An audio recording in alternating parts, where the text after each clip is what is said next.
Hello friends, welcome to my channel Simple Learning Tips, and in today's video we'll be discussing about recruitment in HRM. And in this video I have covered the topics definition of recruitment, factors affecting recruitment and recruitment process. Now this topic was suggested to me by one of my subscribers, and thank you for suggesting this topic. And I want to tell beforehand that before this topic, actually human resource planning, that is one vital topic. And human resource planning means right person at the right time, identifying that. You have to identify that. And in job analysis, and after that comes job analysis and job description, which job specification, which is another big topic, and because it helps to determine what kind of jobs are required and what are the skills, qualifications that you expect from an applicant. Okay, so all these topics will come beforehand, but still my subscribers has asked. I'm just moving on to this topic now, and after 2-3 videos I'll be definitely uploading these topic, human resource planning and job analysis as well. So without much further ado, let's move on to today's topic. That is, first one, I want to cover a basic definition of recruitment. Now in this basic definition, I want to say that recruitment and selection. People often think that recruitment means it is selection. No, actually there is a big difference between that. Recruitment comes before selection. Okay, or you could say that the first stage of selection is recruitment, or the previous stage, prior stage. Okay, because during recruitment what happens is that you collect a pool of job applicants. That is what you do in recruitment. And in selection, you select the right person from that pool of applicants. That is selection. Okay, so here in recruitment, what you do is that you identify a pool of applicants who are qualified to do a certain job. Okay, to fill the vacancy. So that is what is this recruitment. Now we know that for railways there are certain railway boards that conducts the examination, and there is UGC NET, which is conducted by NTA. So all these, well, that is not a job related, but still, for assistant professor qualification, you need NET. So it is conducted by an examination board. So that is what is recruitment process. Okay, that is, they collect a pool of applicants who are qualified to do a particular job. So that is what is defined here. Can be defined as the process of searching and obtaining of pool of applicants, job applicants. And from that, why we do that? From that, the right person can be selected. Okay, so that is what is this recruitment. I hope it is clear that recruitment means you obtain a pool of applicants. Okay. Now, next one, what are the various factors affecting recruitment? So, as usual, there are two factors, internal and external factors. So first we'll define what are the various external factors. Okay. So first one is skill demand. Now here skill demand means, you should understand the pulse of the market. You should know that what are the various supply and demand of specific skills in the market. Like say, for example, let's say that, let's say that there are demand of a graphic designer, or there is a demand for web app developer, or app developer, or a game designer. Okay, so these are the demands of a particular skill in market. Okay, suppose in the market there are only less qualified skilled person, but the demand is more. So now you understood that supply is less but demand is more. Okay, more and more companies, they are going online and they need app developers, they need game developers, they need let's say graphic designers or web designers to design their website and all that. So there is a demand for a particular skill. You should understand that what is the supply. Okay, that is what how many candidates are available to qualify for the job. Okay, so that demand and supply you should understand. Okay, that is one of the major thing that affects recruitment. So obviously why this is important, because then you will widen your search. Okay, you will widen your search. You will give more lucrative packages, incentives or compensation packages. You can offer more incentive packages. So all these things, and it also affects your cost. Okay, you know that you have to collect a wider pool of applicants. You have to provide good salary for them. So all these things depends on demand and skill. You have to understand the pulse. That is very important. I hope it is clear. Next one, labor market. You should know what are the various labor regulations in the area where your company is located.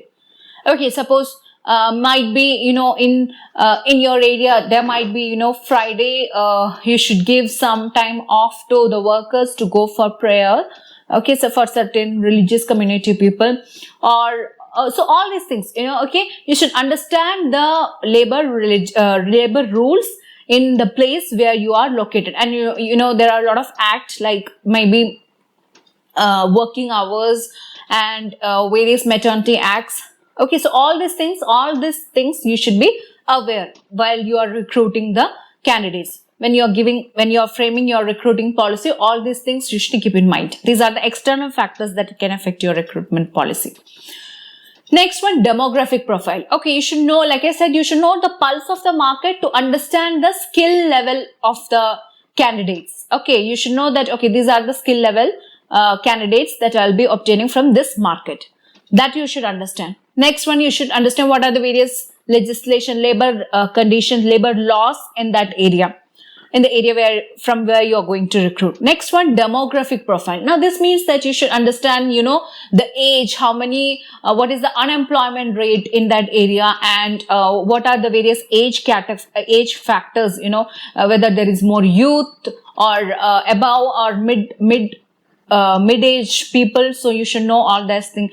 Gender you should know, and you should know what profile they are having, what are the various qualifications, from which colleges they have completed. So all these things you should have you should have some idea. You will not get clear-cut idea, but while you are collecting the applicant, you will definitely have an idea about that. Next factor that affects recruitment is political and legal factors. Like I said, while in some states it is necessary that the person to whom you are hiring, he should know the local language of that area. Okay, that is a mandatory requirement in some state. Mother tongue, knowledge of mother tongue, that is reading, writing and speaking, is mandatory for certain jobs in certain states. Okay, so these things you should know. These are some government regulations, so government laws. So maybe when the government will change, these factors can change. So these things you have to keep in mind during recruitment. Next one, company's image. Okay, suppose let's say there are candidates who are just fresh out of the campus, and company's image. Just imagine, when we are applying for any job, what we will first look is that, okay, do we know this company? Like all the branded company like IBM, or let's say Wipro, Infosys, TCS, CTS, HCL, all these things, they don't have to do so many advertisement. They don't have to really work hard, because people are willing to work there. Okay, people, they have that mindset. They don't go for the money factor. They just want to get experience from any branded company. So it is easy for them to get a wider application. But those who don't have that much brand, they have to choose alternative methods, so that they are attracting good pool of job applicants. So that is what are the factors.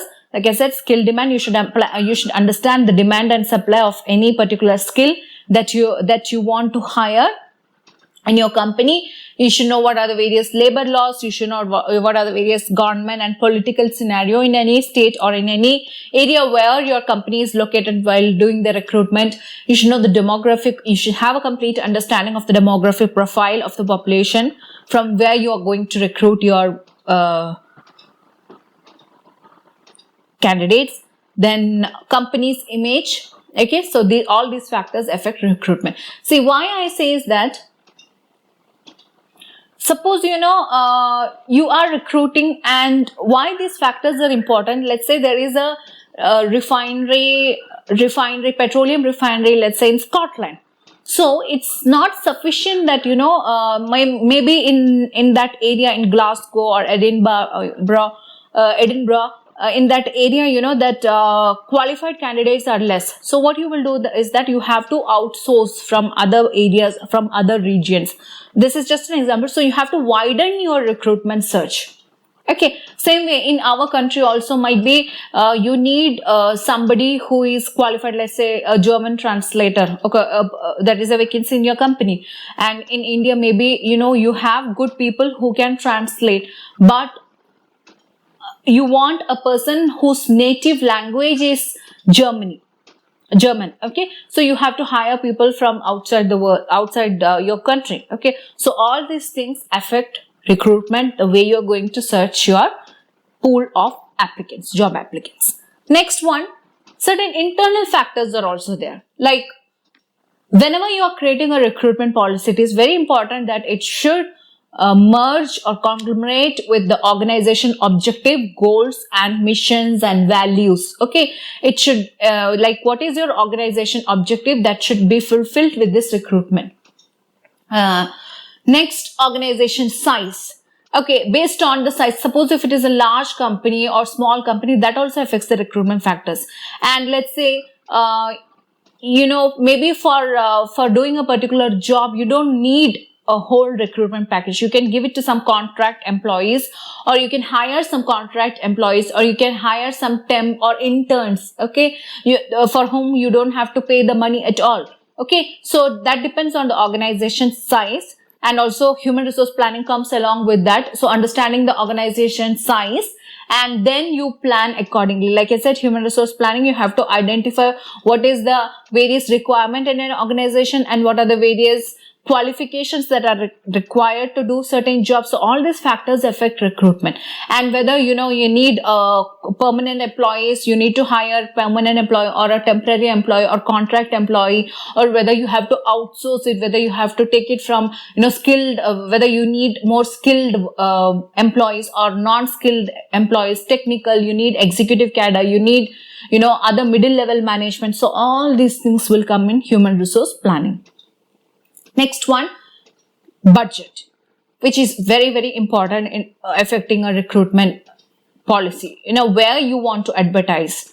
Okay, what is your budget? That is, so the budget starts when you advertise the recruitment policy, your hiring requirement, till you select the employees, because till you select the right candidates, because in budget depends. A budget also includes the cost of the advertisement, the venue where you will be conducting the interview. There will be some panel members, so that cost will come, and interview panel and other ads you might have given, or let's say the compensation, the competitive compensation packages that you are going to give. So all these things will affect your cost.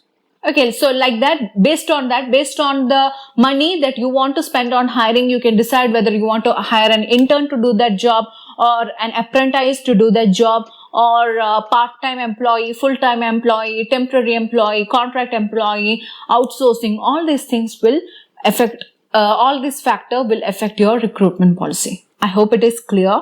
So for factors, there are two factors, external factors and internal factors. Now, let's move on to next topic, that is recruitment process. Now, like I said, recruitment, it's not a one-time process. It is an ongoing process. Why? Because, a lot of people will be retiring from company. They will be terminated. They will be layoff, or, even some people may pass away. Some people will die, unfortunately. So when these kind of vacancies, or, employee attrition rate will be high, because they will leave other company, they will leave your company for other companies. So then again vacancy can arise. So it is an ongoing process. So while you're planning, while you start the recruitment process, you have to take each and every step carefully. So that is very, very important. So the first step is planning. So planning. Now here in planning, you decide two factors. First is applicant count. Okay, how many applicants are you going to collect? Okay, what is the wide area of search that you are going to collect? The number. Is it 1,000, 10,000? Is it in lakhs? Sorry. Now, why it is important is that because there is a factor known as yield ratio. I'll just explain what is yield ratio. So, yield ratio means the relationship of applicant inputs to outputs at various decision points. Now, it is very, very simple. Actually, why application count is important is that, suppose, let's say that for a particular post, 1,000 people are applying. Okay, and suppose in that, only 100 were qualified. Or let's say were supposed to be potentially qualified. And out of this 100, so that makes it, 10:1 ratio. So this is the yield ratio that I'm talking about. Now again, out of this 100, only let's say 20 people attended. Okay, for final selection. So that is again 5:1. Now out of this, only 10 got selected. Again, the ratio has become 2:1. Now, out of this 10, only 5 actually accepted the job offer and they joined. Okay, so again, the yield ratio is 2:1. So that is what is this yield ratio. That is, there were 1,000 applicants and from that it has reduced to 5. That is yield ratio at each and every point. Okay, 1,000 applied, and while screening and while, for testing for so-called qualified applicants, only 100 were there. So there is a yield ratio of 10:1. Okay, so this is how the input-output ratio. Okay, so depending on that, you have to expand your count of the applicants. Next one, categories of applicants. Now, categories of applicants depends on the type of work that you have to fill.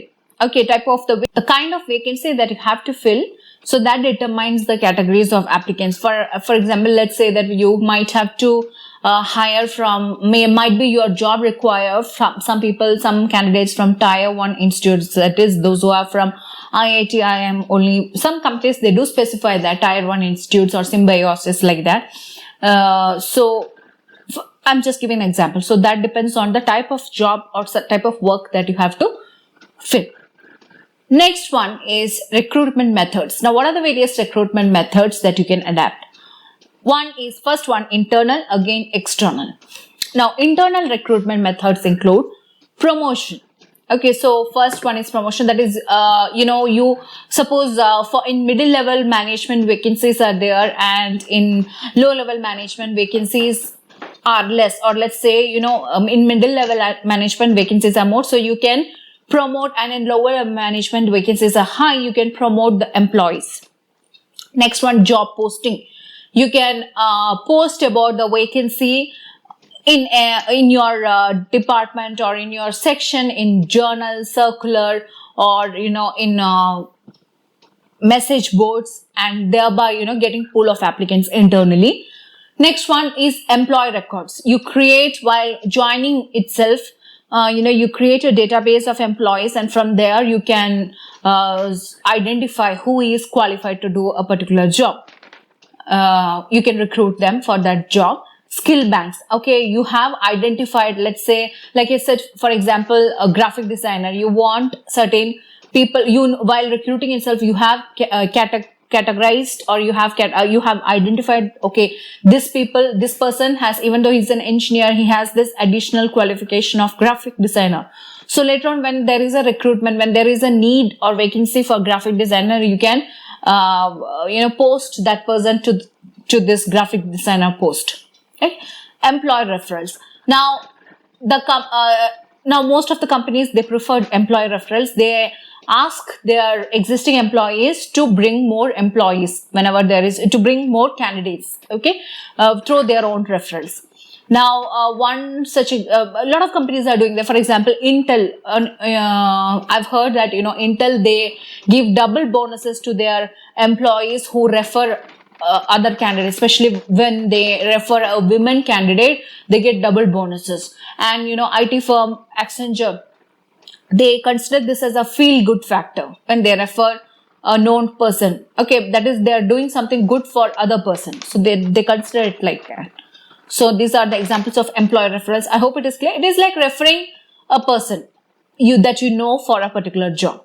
Okay, a friend or anyone who needs a job, you just refer that person.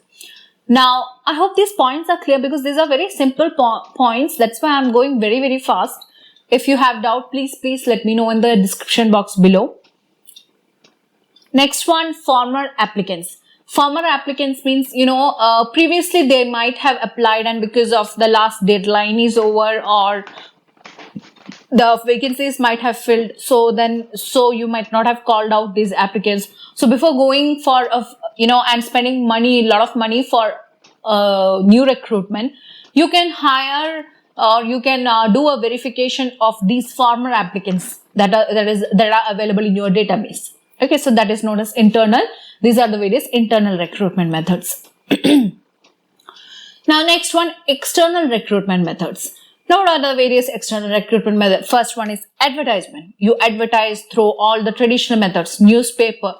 You give advertisement in, even in TV channel programs or wherever it is possible, you give advertisement. You know that, in Times of India and the Hindu, there are classifieds, opportunities are there.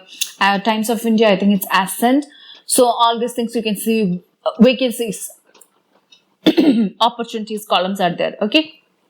So advertise based on the budget you have. Then job portals are there. Nowadays, everything is e-recruitment, through online. So you have, Naukri, Monster, Indeed, all these things.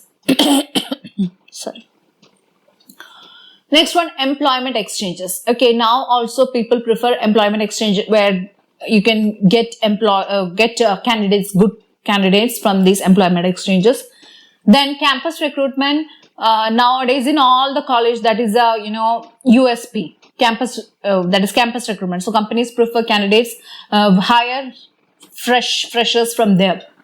Walk-ins are there, direct walk-ins. Mostly in insurance, bank assurance and all that, you can see that, if you search, you'll know that direct walk-in, you can walk in at any time from 9:30 to 4 like that. So that is one method of recruitment. Next one, consultancy. You know that how you get calls from, you register in Naukri.com or you register in Monster.com, you get calls from various consultancy. You might think that that is from direct company. No, because they gave that job to some other consultancy who will have better contacts. So they use their contacts and they convert these leads to these people into their leads. That is, they get some money and they do this calling and all that work so that, the company don't have to bother about that. They will say that, okay, these are the needs, these are the number of candidates, the number of vacancies I have and you have to fill. So they will call and they will collect all these pool of applicants. All these things are done by consultancies. Next one is contractors. That is, contractors means, like I said, there are part-time, contract-based and, ad hoc basis or contractors also include, interns. Okay, interns, apprentice people. So all these people will come because it is not a permanent job. Okay, it is only contractual basis. And once the contract is over, the job may be terminated. So that will be mentioned in the recruitment clause itself. That is one kind of recruitment. Next one, through social media like LinkedIn are there. Nowadays, LinkedIn, people use LinkedIn to find job. And Facebook, you can use Facebook to find even job rather than, chatting and going through photos of others. You can even find jobs there. Company website, most of the companies, almost all the companies, they will have an application wherever vacancies are there, they will upload directly in their website. Next, outsourcing. Like I said, you don't want to recruit a new employee for that. You just want to outsource this. For example, let's say, almost electronic appliances, let's say washing machine or AC and all that. What they will do is that let's say you have bought and I'm just giving an example, Volta's AC. The company will outsource the aftercare or the service part portion to some. They will outsource these to other people, or let's say Bosch washing machine is there, and to get the feedback from the customer, they will outsource that portion to some other people. Outsourcing means you're just giving out a portion, let's say for example customer surveys or getting feedback, or attending queries, all these things you give it to some other member who is not part of your company to complete the task and give feedback. So that is known as outsourcing. So these are various external recruitment methods. So I hope it is clear, and I know that I went little bit fast, but these are all basic things that you can watch and learn actually, because you all will be going through this process sometime in your life. So you will understand all these things step by step when you're going through it. So that's why I've gone fast. If it is not clear, please let me know in the comment section if any doubt is there, and also let me know in the comment section for any other topic that you want me to do it immediately. If you like this video, please like, share and subscribe to my channel. Please leave your valuable comments below. Thank you for watching this video and stay tuned for more videos like this. Thank you.